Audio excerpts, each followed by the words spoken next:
Morning, all of you. Myself, Dr. Harshita Rathod, Assistant Professor Psychology. आज हम बात करेंगे सकारात्मक संज्ञानात्मक अवस्थाओं की। सकारात्मक संज्ञानात्मक अवस्थाएं आपको सुनने में बड़ा लंबा चौड़ा नाम लग रहा होगा या आपको समझने में लग रहा होगा कि अवस्थाएं समझ आ रहा है, सकारात्मक समझ आ रहा है, परंतु ये संज्ञानात्मक क्या है। तो हम संज्ञानात्मक या संज्ञान से ही हमारी बात को शुरू करेंगे। संज्ञान को अगर हम तोड़ के देखें तो वो संग प्लस ज्ञान है। ज्ञान से तात्पर्य है नॉलेज, है ना, जानकारी। जिस भी चीज़ की आपको जानकारी है वो आपके ज्ञान में सम्मिलित है। अब हम ये ज्ञान अर्जित कैसे करते हैं? आप नॉलेज कहाँ से अर्जित करते हैं? नॉलेज आप कहीं से भी प्राप्त कर सकते हैं, अपने अनुभवों से, किताबों से, मैगज़ीन से, और आजकल तो जो सोशल मीडिया, टेलीविज़न, न्यूज़पेपर, इन सब से भी आप ज्ञान प्राप्त करते हैं, अर्थात जानकारी प्राप्त करते हैं। लेकिन आपने एक चीज़ नोटिस की होगी कि ज्ञान सभी व्यक्तियों के लिए एक समान होता है। यदि टीवी पे कोई न्यूज़ आ रही है तो वो सभी के लिए एक समान है, या टीचर क्लास में पढ़ा रहा है तो वो सभी को एक समान पढ़ा रहा है। उसके बोले गए शब्द सभी बच्चों को एक समान सुनाई दे रहे हैं। लेकिन फिर भी जब हम वही जो टीचर ने पढ़ाया उसी के बारे में यदि वापस पूछें बच्चों से तो सबके जवाब अलग अलग आते हैं। अर्थात ज्ञान जो है वो बहुत ही वस्तुनिष्ठ, या जिसे हम कह सकते हैं ऑब्जेक्टिव है, सभी के लिए एक समान है, उसमें कोई पार्शियलिटी नहीं है। लेकिन जब हम उस ज्ञान का पुनर्रूपांतरण देखें या उसको हम फिर से कहें कि आप बताइए क्या ज्ञान मिला, तो सब अपनी अपनी समझ के अनुसार उसका जवाब देते हैं। तो यहाँ ये समझना बहुत ज़रूरी है कि आपने जो इनपुट दिया, यानी टीचर ने जो बच्चों को इनपुट दिया, वो हर बच्चे के दिमाग में जाकर उसकी कई प्रक्रियाएं दिमाग में हुई, कई सारी गतिविधियां या जिन्हें हम कहें प्रक्रियाएं, एक्टिविटीज़ हुई, और उसके बाद हर एक ने उस ज्ञान को अपने अपने तरीके से समझा और समझकर उन्होंने उसे स्टोर कर लिया। तो जब हमने उनसे पुनः पूछा जो टीचर ने बताया, तो वहाँ सबके जवाब अलग अलग आए, क्योंकि सबको जो इनपुट है उसकी प्रोसेसिंग हर एक व्यक्ति के दिमाग में अलग तरीके से हुई। तो ये जो प्रोसेसिंग है जिसकी वजह से आप ज्ञान को समझकर अपने दिमाग में स्टोर करते हैं, उसे ही संज्ञान कहा जाता है।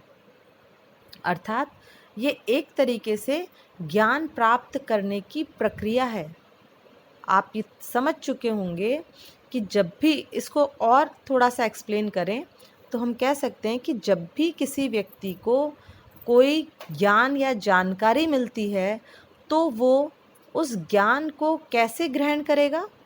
वो अपने अंदर कई तरीके के जो उसके पूर्व अनुभव हैं, उसकी स्मृति है, उसकी लर्निंग प्रोसेस है, इन सब को उसका संवेदन, मोटिवेशन, इमोशंस, इन सब से प्रक्रियात्मक रूप से होता हुआ वो जो ज्ञान है उसकी प्रोसेसिंग होगी और उनके आधार पे वो उस ज्ञान को समझेगा।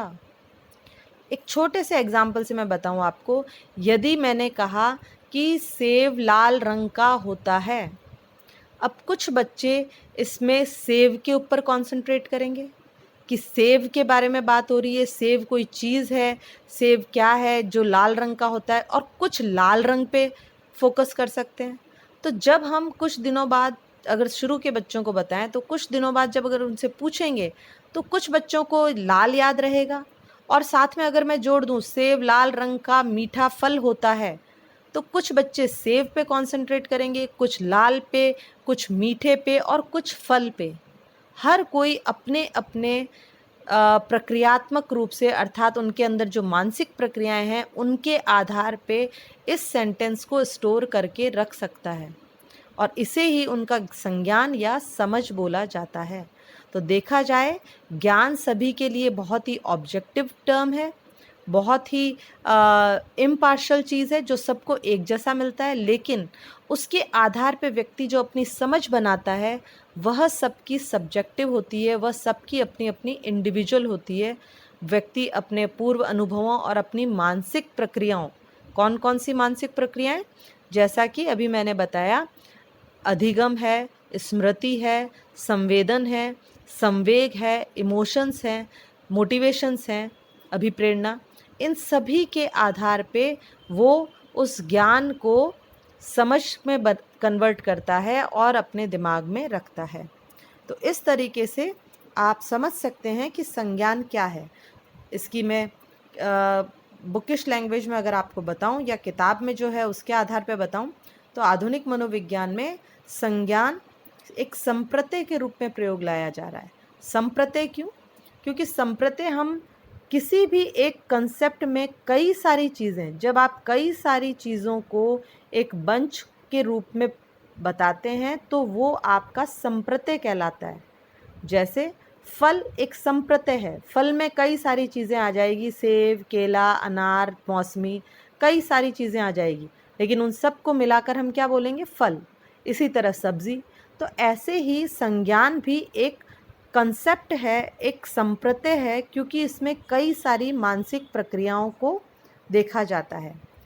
संज्ञान के अंतर्गत अवधान, स्मरण, चिंतन, कल्पना, अधिगम, संप्रत्ययीकरण आदि मानसिक क्रियाएं या मानसिक क्रियाओं को सम्मिलित किया जा सकता है।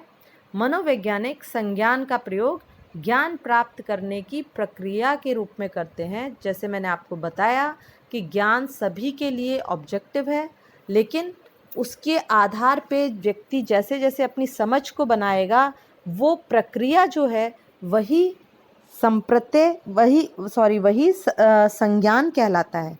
यानी कि ज्ञान को प्राप्त करने की प्रक्रिया जिसके अंतर्गत आपके ये सभी मानसिक प्रक्रियाएं आएगी, वो ही संज्ञान कहलाता है। और इस तरीके से हम कह सकते हैं कि संज्ञान कई सारी मानसिक प्रक्रियाओं का एक योग है। इसको पारिभाषिक रूप में यदि मैं बताना चाहूँ तो नाइसर ने 1967 में एक परिभाषा दी है जो बहुत ही रिलेवेंट और सटीक बैठती है। संज्ञान एक समावेशी शब्द है जो उन प्रक्रियाओं की ओर संकेत करता है जिनके द्वारा संवेदनिक निवेश या रूपांतरण, अल्पीकरण, विस्तरण, संग्रहण, पुनः प्राप्ति एवं प्रयोग होता है। अर्थात आप देख सकते हैं कि संज्ञान में हम ज्ञान को स्टोर करने का या ज्ञान का हम कई तरीके से जो भी सेंसरी इनपुट्स आपको मिल रहे हैं उनको हम कई तरीके से रूपांतरित करते हैं। कुछ का अल्पीकरण किया जाता है, कुछ को इलेबरेट करते हैं, कुछ को स्टोर करते हैं, कुछ का रिट्राइव करते हैं और कुछ का यूज़ करते हैं। बहुत सिंपल सा है कि जब भी आप किन्हीं चीज़ों को, किसी ज्ञान को प्राप्त करते हैं तो उनमें से जो चीज़ें आपको अच्छी लगती है आप उनको इलेबरेट कर लेते हैं, जो आपको कम पसंद आती है, जो चीज़ नहीं होती है तो कई चीज़ें आप रिडक्ट कर देते हैं या उसे अल्पीकरण कर लेते हैं, उसे छोड़ भी देते हैं, भूल जाते हैं। कुछ को आप ट्रांसफॉर्मेशन कर सकते हैं, रूपांतरित कर लेते हैं अपने हिसाब से, और उनमें से कुछ आपको याद रहता है, कुछ भूल जाते हैं और कुछ का आप उपयोग करते हैं। इसे बहुत अच्छे से आप अपने एग्ज़ाम के दिनों में, जब आपका एग्ज़ाम्स आते हैं और आप घर पे कुछ चीज़ें याद करते हैं, प्रश्न उत्तर याद करते हैं, और जब एग्ज़ाम में जाके लिखने की बात होती है तो आप समझ सकते हैं कि वहाँ जाके आप उस टॉपिक को अपने अनुसार इलेबरेट, अल्पीकरण, रूपांतरण, ये सारी क्रियाओं को यूज़ में लेते हुए उस प्रश्न का उत्तर देते हैं। आप वह उत्तर नहीं दे पाते एग्जैक्ट जो आप पढ़कर आए हैं। अर्थात ज्ञान आपको किताब से जो मिल रहा था उसको आप संज्ञानात्मक रूप से अपने दिमाग में प्रोसेसिंग के थ्रू रखते हैं और वो प्रोसेसिंग के थ्रू ही, मानसिक प्रक्रियाओं के द्वारा ही उसका विस्तरण या अल्पीकरण या स्टोरेज इत्यादि किया जाता है। तो निसर ने ये बहुत ही सटीक परिभाषा दी है संज्ञान की। अब हम बात करेंगे संज्ञानात्मक अवस्था या कॉग्निटिव स्टेज। ये क्या होती है? संज्ञानात्मक अवस्था व्यक्ति की विचार प्रक्रिया और मन की वह स्थिति है जो व्यापक रूप से परिवर्तनशील है। इस परिभाषा को यदि आप देखें तो इसमें दो इम्पॉर्टेंट चीज़ें हैं कि कॉग्निटिव स्टेट या मानसिक अवस्था जो है वह पहली बात तो विचार प्रक्रिया अर्थात आपका थॉट प्रोसेसिंग है। संज्ञानात्मक अवस्था में जब आप होते हैं तो आपके दिमाग में विचार या विचारों का प्रोसेसिंग हो रही होती है, और इसी तरीके से ये आपके मन की एक अवस्था है। और इसमें की जो तीसरी इम्पॉर्टेंट चीज़ है वो है ये निरंतर परिवर्तनशील है। It can very wildly, very, ये चेंज होती रहती है निरंतर। इस तरह हम देखें तो संज्ञानात्मक अवस्था व्यक्ति की विचार प्रक्रिया और मन की स्थिति है जो कि परिवर्तनशील है। अब हम बता सकते हैं कि ये विचार की प्रक्रिया और मन की जो स्थिति है ये दो तरीके की हो सकती है, सकारात्मक एवं नकारात्मक। अर्थात हम ये कह सकते हैं कि संज्ञानात्मक अवस्था मुख्यतः दो प्रकार की है, सकारात्मक संज्ञानात्मक अवस्था एवं नकारात्मक संज्ञानात्मक अवस्था। चूँकि हम सकारात्मक मनोविज्ञान में पढ़ रहे हैं तो सकारात्मक संज्ञानात्मक अवस्था का इसमें बहुत महत्व है। अब ये सकारात्मक संज्ञानात्मक अवस्था क्या है या ये प्रक्रिया क्या है, तो इसको जानने के लिए आपको इतना जानना है, जैसा हमने बताया कि ये एक प्रक्रिया है, आपकी मानसिक प्रक्रिया है। संज्ञानात्मक या संज्ञान जो है ये एक मानसिक प्रक्रिया है।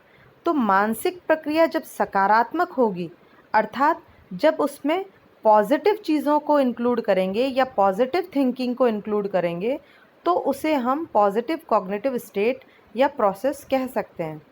अर्थात आप इसे देखिए इस तरीके से, आप और ये समझ सकते हैं कि ये कैसे होगा।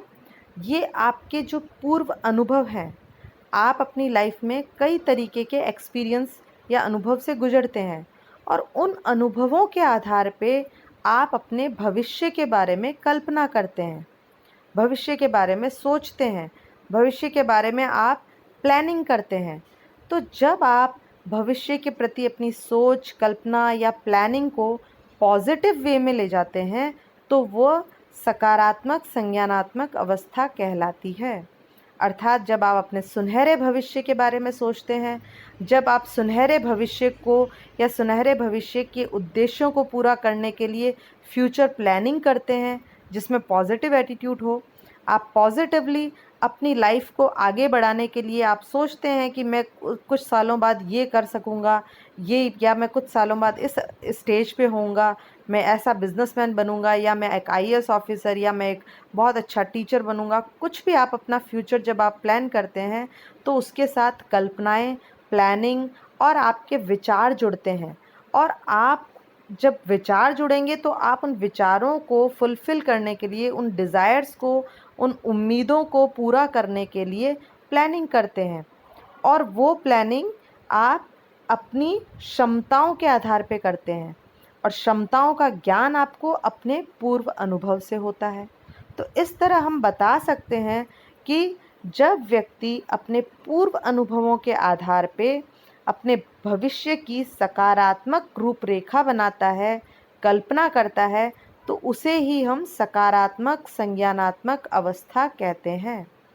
एलन गुडमैन ने बताया है, उनके अनुसार व्यस्त रहना ही पर्याप्त नहीं, क्योंकि व्यस्त तो चीटा भी रहता है।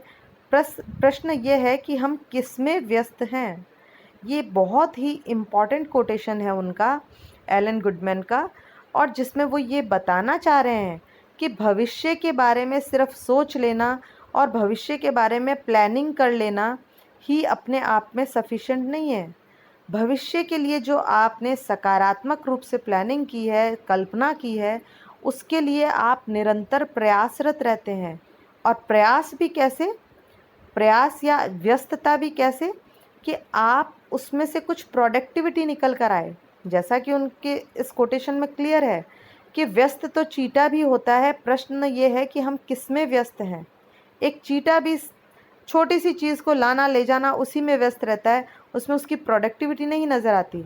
लेकिन जब व्यक्ति अपने सुनहरे भविष्य के बारे में सोचता है, अर्थात जब वो सकारात्मक संज्ञानात्मक अवस्था में होता है, तो वह सकारात्मक कार्य भी करता है। तो उनका जो मेन इंडिकेशन था वो यही कहना था कि हम सिर्फ व्यस्त रहें ये आवश्यक नहीं, हम सकारात्मक कार्यों में व्यस्त रहें ये इम्पॉर्टेंट है। तभी हम सकारात्मक संज्ञानात्मक अवस्था को समझ पाएंगे। और इसी को आगे चलाते हुए हम कह सकते हैं कि कई तरीके की सकारात्मक संज्ञानात्मक अवस्थाएं बताई गई है, जिनमें आत्मक्षमता, आशा, आशावादिता ये बहुत इम्पॉर्टेंट है, जिन्हें हम आगे डिस्कस करेंगे। Thank you.